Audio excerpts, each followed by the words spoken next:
No one begins the journey already at the summit.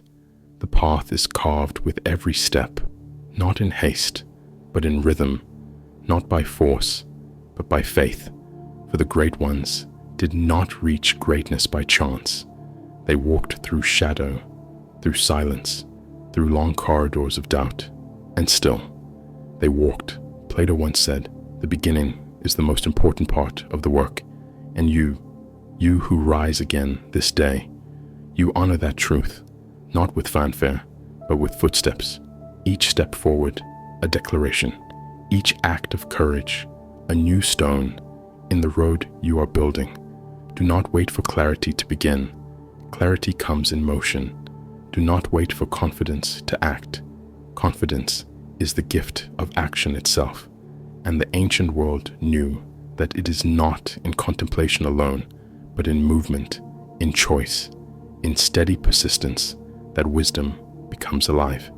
Even the gods began with chaos, but they shaped cosmos from it, and so must you not by denying the disorder, but by dancing with it, not by wishing away the storms, but by learning how to walk in the rain. Each trial is not in your way. It is the way. Each challenge is not your punishment. It is your path to power. And in your rising, your stumbling, your rising again, you become what you were meant to be, forged not in ease, but in endurance. You may not see the peak, but you know you climb. You may not feel the wind at your back, but you lean forward and press on. You may not yet believe fully, but your feet still move, and that alone is sacred. The Stoics taught that no path worth walking is without pain, and yet in that pain there is purpose, a polishing of the soul, a chiseling of the stone within you, until you are no longer defined by what happens, but by how you rise in response. This is not a race.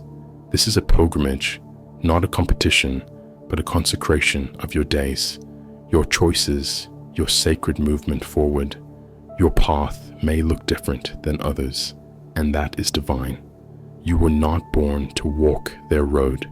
You were born to walk yours, with your scars, your songs, your silent victories that no one else will ever see but the gods and yourself. You do not need permission to rise. You do not need applause to matter. You only need to begin, and to begin again and again and again, for this is the path of the philosopher, the warrior, the sage, not one of arrival, but of deepening, becoming, returning. Let your discipline be your daily devotion. Let your breath be your compass, your virtue, your map, your resilience, your strength. Not loud, but unyielding. Do not be fooled by how far you think you have to go. Honor how far you have already come, and know that with every step forward, you shift the world, not just yours, but the whole world, with the quiet echo of a soul refusing to stop. And if you fall forward. If you are tired, rest, but never forget that even the pause is part of the path. And even in stillness, you are growing when your intention remains strong. Socrates did not teach from palaces. He taught from the marketplace, from the soil of life, reminding us all that truth is not found at the destination, but in the dialogue, in the process, in the questions we dare to live. So ask boldly, live fully, move steadily, walk humbly, and never forget, the path is not found. The path is made with each brave step you take. There is something more powerful than talent, more lasting than brilliance, more divine than victory. It is perseverance, the soul that does not quit the heart that stays faithful, the spirit that rises not once, but always for.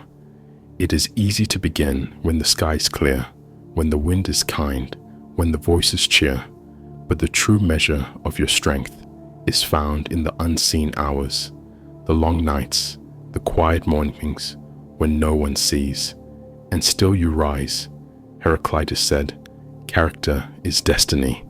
And what is character, if not the courage to continue when all comfort is gone? What is destiny, if not the result of daily choices made with silent strength?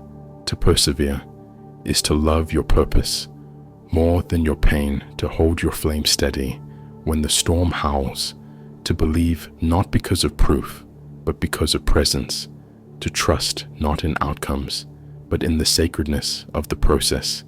Even the greatest minds stumbled, even the bravest warriors wept, even the gods faced trials, and yet they endured, and so must you. For in this endurance, you do not merely survive, you awaken, you transform. Do not wait for ease, it may never come. Do not wait for applause, it may never arrive. Do not wait for certainty, it may never appear. Instead, move forward as the ancients did, guided by virtue, not outcome, by resolve, not reward. The soul that perseveres is not loud, but steady, not urgent, but eternal, not fragile, but forged. And with each step, each breath, each trial, you become something more, not someone new, but more truly yourself. You are not here to avoid the storm. You are here to become the one who learns to dance within it.